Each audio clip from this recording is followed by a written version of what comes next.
हमारे देश के अंदर ये मुनव्वर राणा जैसे, मुनव्वर काणा जैसे लोग क्या बोलते हैं, वो बधाइयां दे रहे हैं और उसके बाद लोग, इस देश के अंदर लिब्रांडुओं की कमी नहीं है। आपने रिहाना को कुछ बोलते हुए सुना, ग्रेटा थनबर्ग को बोलते हुए सुना, मियां खलीफा को बोलते हुए सुना, आपने बिफिटिंग रिप्लाई वाली तापसी पन्नू को कुछ बोलते हुए सुना? वहां महिलाओं और बच्चों पर अत्याचार हो रहा है।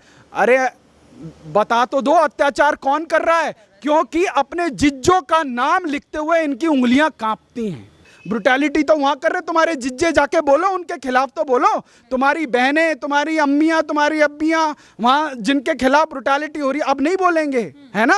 बड़े तख्त उछाले जाएंगे, ताज उछाले जाएंगे, बड़े नारे लग रहे थे इस देश के लिबरल्स। वो तो कहेंगे वाह तालिबान ने जो प्रेस कॉन्फ्रेंस की। अरे भाई, तालिबान की प्रेस कॉन्फ्रेंस की इतनी पड़ी है तो तुम भी चली जाओ ना। बरखा दत्त, आरफा खानम शेरवानी, स्वरा भास्कर, जितनी भी ये फेमिनिस्ट का झंडा लेकर जिंदाबाद मुर्दाबाद करने वाली महिलाएं, मेरा इनसे अनुरोध है, भारत सरकार तमाम भारतीयों को लाने के लिए जहाज भेज रही है, भारत सरकार इन लोगों को भी भेजे। वैसे तो संजय राउत तालिबान के समर्थक लोगों के साथ सरकार बना के बैठे हैं, पर अचानक उनको जो है ऐसा क्यों लगता है कि देश के प्रधानमंत्री वो बाहुबली हैं? इधर आगे कुआं पीछे खाई, तो शिवसेना जाई तो कहां जाई? जब कश्मीर के अंदर एक रेप हुआ एक बच्ची का, तो ये प्ले कार्ड वाली टीम जो है, I am ashamed of Hindu, अरे लिखना Arfa Khanam Sherwani, I am ashamed of Muslim. मैं किरण राव को आपके चैनल के माध्यम से बताना चाहता हूं कि तुम्हें तो बड़ा डर लगता था यहाँ पे, अब तो जिस धर्म में तुम थी उसी धर्म वालों की सरकार आ गई है। जरा पहुंचो अफगानिस्तान में,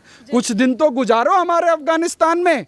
परंतु समस्या ये है कि हमें चुनौतियों से भी लड़ना है और उन लोगों से भी लड़ना है जो यहाँ बैठकर जिनका दिल उन तालिबानियों के लिए धड़क। नमस्कार, मैं हूँ आपके साथ मनीषा डिंडोरिया। अफगानिस्तान में जिस तरीके से तालिबान का कब्जा है, अब हाल ही में संजय राउत का भी एक बयान आया है जिसमें वो बोलते नजर आ रहे हैं कि अफगानिस्तान में जो तालिबान कब्जा करके बैठे हैं, इसमें चीन और पाकिस्तान का हाथ है और हिंदुस्तान में बैठकर जो लोग तालिबान का समर्थन कर रहे हैं उन लोगों पर सख्त कार्रवाई होनी चाहिए और ये जिम्मेदारी है पीएम मोदी की और गृह मंत्री अमित शाह जी की।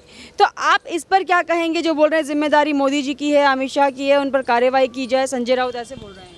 देखिए, अफगानिस्तान में तालिबान के कब्जा होने से एक चीज़ बड़ी प्रमुखता से देश के अंदर देखने को मिली है। जो लोग बैड तालिबान और गुड तालिबान की बात कर रहे हैं, आपने देखा होगा कि एक जमात विशेष के लोग इस देश के अंदर जो है तालिबान को कोई मुबारकबाद दे रहा है, कोई बधाइयाँ दे रहा है, तो कोई जो है तालिबान के जो है समर्थन में कसीदे गढ़ रहा है। तो आज एक चीज़ जो है स्पष्ट हो गई है देश के सामने कि आप गधे को जितना मर्जी धो लो, आप उसे गाय नहीं बना सकते। आप सूअर को जितना मलमल के गद्दे पे ले जाके बिठा दो, उसने जो है कीचड़ में जाके सन्ना ही सन्ना है। तो आप एक तरफा इस देश के अंदर जितनी मर्जी भाईचारे की बात कर लो, जितनी मर्जी सद्भावना की बात कर लो, इस देश के अंदर लोग बोलेंगे कि जी आप स्टीरियोटाइप कर रहे हो, एक संप्रदाय विशेष को क्यों टारगेट कर रहे हो?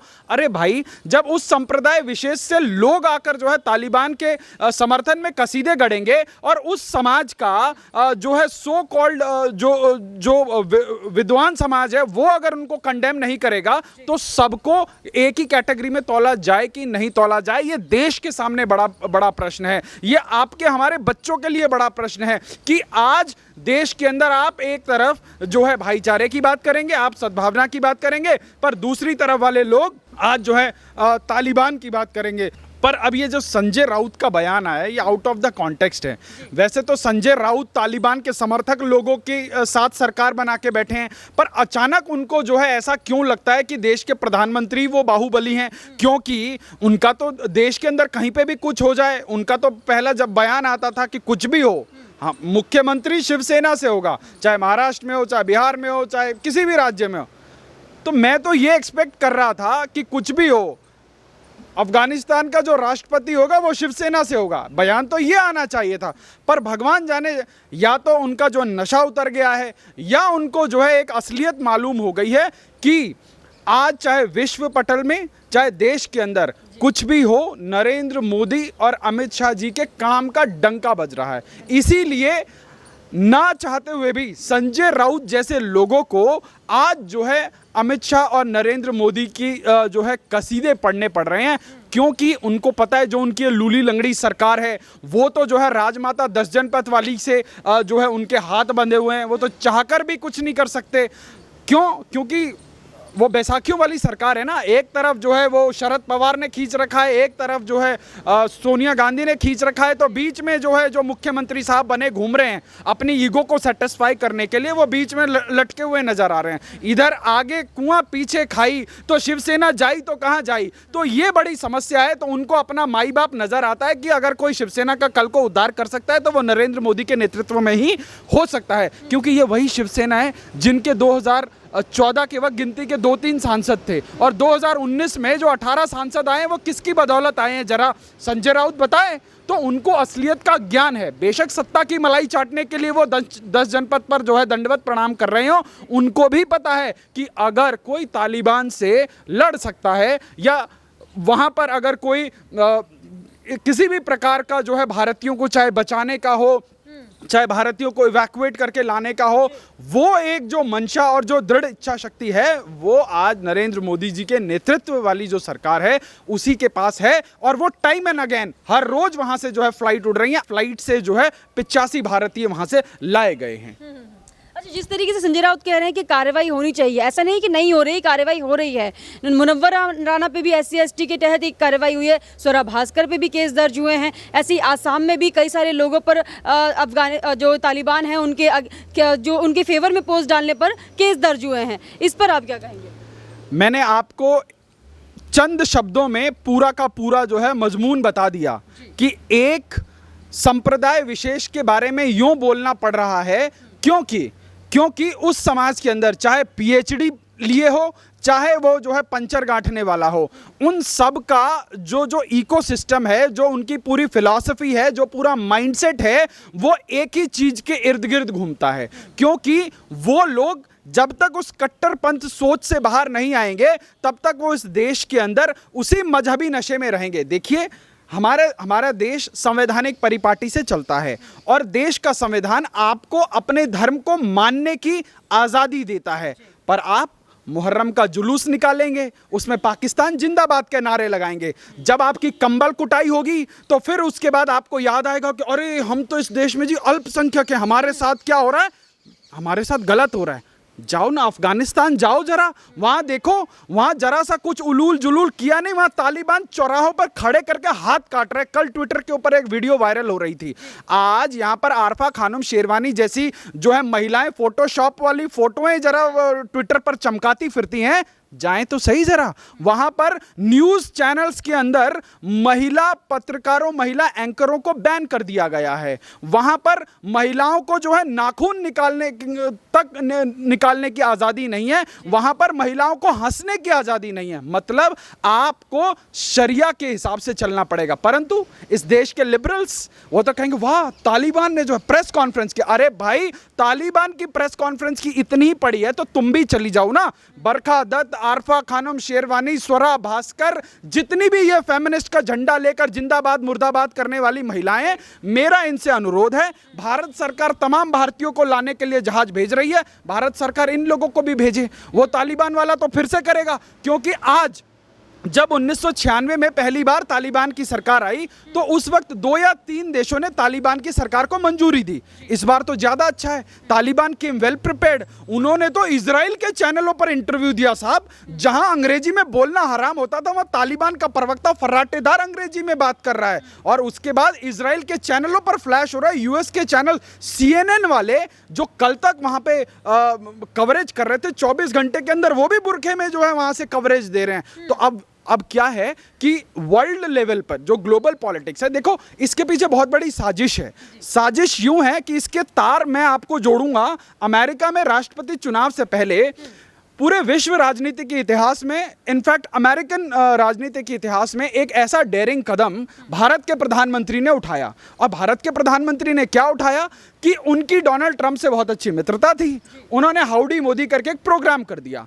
अब जब उन्होंने प्रोग्राम कर दिया तो उन्होंने वहाँ एक नारा लगा दिया कि अब की बार ट्रंप सरकार। अब हुआ क्या कि ये डेमोक्रेट्स को ये बात चुभ गई और वो लोग इस मौके की तलाश में थे कि कब जो है इधर पलटाया जाए। देखो, ये जो विश्व लेवल पर जो जियोपॉलिटिक्स होती है ना, वो जो दिखती है वो होती नहीं है और जो होती है वो दिखती नहीं है। क्योंकि आज जिस अफगानिस्तान में 3 लाख अफगानी सेना हो जिसको अमेरिकन ने ट्रेन किया हो, आज वो 70,000 लोग जिनको आइसक्रीम का कोन पकड़ना सीधा नहीं आता, जो हेलीकॉप्टर को देखकर बंदरों की तरह उसके अंदर घुस रहे निकल रहे हैं, आप क्या समझते हैं कि इतनी आसानी से कोई भी कब्जा कर सकता है? वो जाहिल लोग जो बड़े भाई का पजामा छोटा भाई पहनता है, वो लोग इतनी आसानी से कब्जा कर सकते हैं? आज अमेरिका, ये पूरी सोची समझी जो है साजिश है कि चीन का और डेमोक्रेट्स का कोई गठबंधन था कि तुम हमें सपोर्ट करो, हम तुम्हें सपोर्ट करेंगे। देखो, ये पूरा जो वर्ल्ड ऑर्डर है, ये तू मेरी खुजा मैं तेरी खुजाओं पे चलता है, जो बहुत कम लोगों को देखने को मिलता है। तो हुआ क्या कि डोनाल्ड ट्रंप का इलेक्शन कैसे रिग्ड हुआ यूएस के इतिहास में, शायद पहला ऐसा इलेक्शन होगा यूएस प्रेसिडेंसी का जो इतनी बुरी तरह रिग्ड हुआ हो, और आज जो है वो बाइडेन चचा राष्ट्रपति बन के बैठ गए हैं। और आपको वो वीडियो याद होगी कमला हैरिस की, जिसमें वो बोलती दिखती है जो वी डिड इट, राइट? तो वो ये अब वो तार जोड़ने की जरूरत है कि अमेरिका 20 साल से वहां मटर तो छील नहीं रहा था, क्योंकि अमेरिका तो एक ऐसा विस्तारवादी देश है जो नेपाल तक को नहीं छोड़ रहा है, नेपाल की सरजमीन पर एमसीसी करना चाहता है। तो वो अफगानिस्तान जो इतना ज्यादा रिच है मिनरल से, इतना ज्यादा वहां पर खनिज है, उसको कैसे छोड़ सकता है? इसका मतलब यहां पे कोई बहुत बड़ी साजिश है, और साजिश किसकी तरफ है? ये साजिश भारत की तरफ है। और आपको यूं समझना पड़ेगा कि आज की तारीख में लगभग 14 राष्ट्रों ने तालिबान को मंजूरी दे दी है।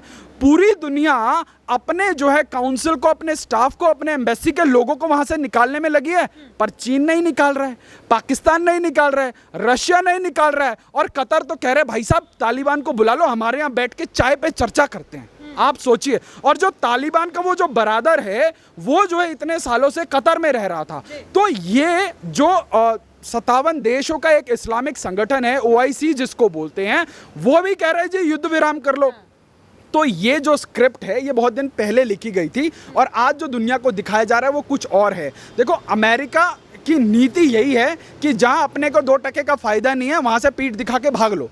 उसने वियतनाम में यही किया, और आज वो यही कर रहा है कि पिछले 7 सालों में जो भारत ने अपना प्रभुत्व पूरे विश्व में बनाया है, आज भारत कहीं ना कहीं अमेरिका की नीति ये कहती है कि यदि मेरे पड़ोसी देश के पास मेरे से कोई एक हथियार बड़ा है, उसके पास, उसके आर्सेनल में कोई बड़ा हथियार है जिसकी मेरे पास काट नहीं है, तो वो मेरा दुश्मन है। ये उनकी एक डिफेंस पॉलिसी का हिस्सा है।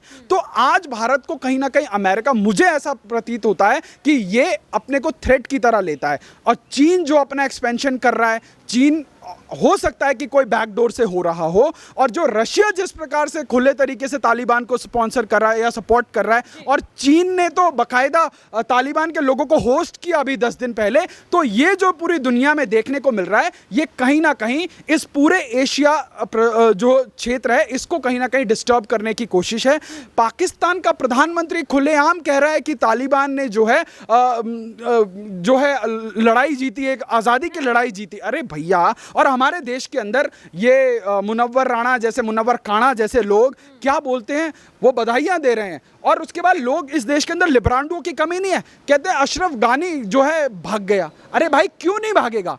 जब 1996 में उसी देश के अंदर जब नजीबुल्लाह को पकड़ा गया, 4 साल कारावास में रखने के बाद उस आदमी को राष्ट्रपति भवन के आगे चौराहे पर लटका के मार दिया गया। तो जान तो सबको प्यारी होती है ना। अगर कोई व्यक्ति जिंदा रहेगा तो देश के लोगों के लिए संघर्ष कर पाएगा, अगर वो खुद ही नहीं रहेगा तो लोगों को कैसे संगठित करेगा? तो आज जरूरत है कि जो इस आतंकवाद की लड़ाई में, अब सबसे बड़ा सवाल यह आएगा कि ये यूएन कहाँ है? यूएन तो तमाशा देखने के लिए बना हुआ है। आज यूएन की पीस कीपिंग फोर्स पूरी दुनिया में तमाम देशों में हैं, इवन कश्मीर में भी उनकी एक टीम काम करती है। पर आज आपने यूएन को कोई जवाब या कोई बयान देते सुना? नहीं सुना। आपने रिहाना को कुछ बोलते हुए सुना? ग्रेटा थनबर्ग को बोलते हुए सुना? मियां खलीफा को बोलते हुए सुना? आपने बिफिटिंग रिप्लाई वाली तापसी पन्नू को कुछ बोलते हुए सुना? दिया मिर्जा का ट्वीट आया है, वो उनको बड़ी चिंता है। वो किसके बारे में लिख रही हैं? कह रही है वहां महिलाओं और बच्चों पर अत्याचार हो रहा है। अरे बता तो दो अत्याचार कौन कर रहा है, क्योंकि अपने जिज्जों का नाम लिखते हुए इनकी उंगलियां कांपती हैं। आप सोचिए, ये लिब्रांडो इतने बड़े लेवल के दोहरे हो सकते हैं कि आप अंदाजा नहीं लगाएंगे। मतलब जो व्यक्ति खुलेआम वहां पे एट्रोसिटीज कर रहा है, बलात्कार कर रहा है, वहां पर महिलाओं को चौराहे पे खड़ा करके पत्थरों से मार दिया जा रहा है, वहां पर जो है सिविलियंस के ऊपर गोलियां चलाई जा रही हैं, और आप सोचिए ये लोग क्या लिख रहे हैं कि अरे कोई कुछ कर नहीं रहा। अरे भाई लिखो ना, कंडेम करो ना। जब कश्मीर के अंदर एक रेप हुआ एक बच्ची का, तो ये प्ले कार्ड वाली टीम जो है, I am ashamed of Hindu, अरे लिखना Arfa Khanam Sherwani, I am ashamed of Muslim. आज मुस्लिम को मार रहा है, तुम्हारा खून क्यों नहीं खोल रहा?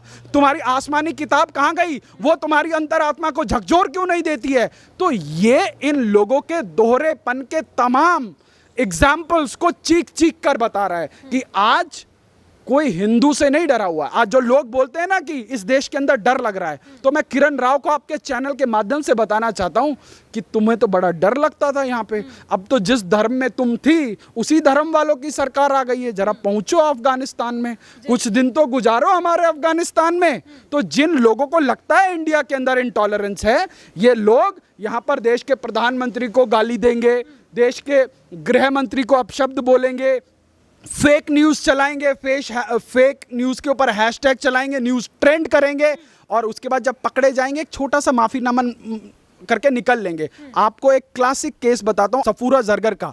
आपको याद है वो जेएनयू वहाँ पे शाहीन बाग में क्या नारे लगाती थी कि प्रधानमंत्री टेररिस्ट है, अमित शाह टेररिस्ट है, आपको याद है? उसके बाद जब उसको जेल हुई तो वायर वालों ने जाके उसका एक पीआर इंटरव्यू करा, और वो बोलती है कि मुझे तो यही डर लग रहा था कि मैं जिंदा रह पाऊंगी नहीं रह पाऊंगी, मेरे साथ इतनी ब्रुटैलिटी। अरे क्या ब्रुटैलिटी हुई भाई?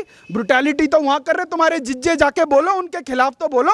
तुम्हारी बहनें, तुम्हारी अम्मियाँ, तुम्हारी अब्बियाँ वहाँ जिनके खिलाफ ब्रुटैलिटी हो रही, अब नहीं बोलेंगे, है ना? बड़े तख्त उछाले जाएंगे, ताज उछाले जाएंगे, बड़े नारे लग रहे थे। यहाँ इन अम्मियों के, नानियों के टाइम्स के जो है 100 प्रभावशाली लोगों के उसमें फोटोएं छपी थी।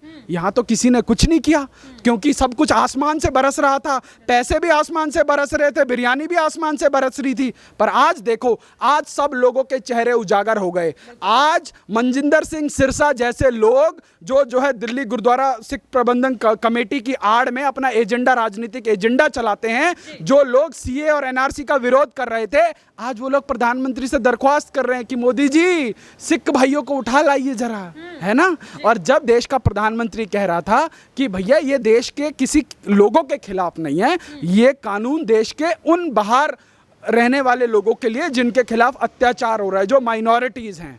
आप सोचिए, आज देश की जनता को समझ आ रहा होगा कि देश के प्रधानमंत्री कितने दूरदर्शी हैं, देश का नेतृत्व कितना दूरदर्शी है। तो आज ऐसे कानून की जरूरत है जो भारत से बाहर, जिनका दिल भारत के लिए धड़कता है, उनको भी सुरक्षित करना है और यहाँ के लोगों को भी सुरक्षित करना है। परंतु समस्या ये है कि हमें चुनौतियों से भी लड़ना है और उन लोगों से भी लड़ना है जो यहाँ बैठकर, जिनका दिल उन तालिबानियों के लिए धड़कता है। बहुत बहुत धन्यवाद आपका वेद जी। ये थे हमारे साथ वेद शर्मा जी। देखिए इन्होंने किस तरीके से डिस्क्राइब कर दिया है जो तथा कथित लिबरल्स हमारे देश में पल रहे हैं, गद्दारों की तरह बयानबाजी करते हैं, तालिबान का समर्थन करते हैं। आप एक बार अफगान जाइए, जाके वहाँ की महिलाओं का दर्द समझने की कोशिश कीजिए, तब आप बोलिएगा कि आप तालिबान का समर्थन करते हैं या नहीं। हमारे साथ ऐसे ही बने रहिए, देखते रहिए प्यारा हिंदुस्तान।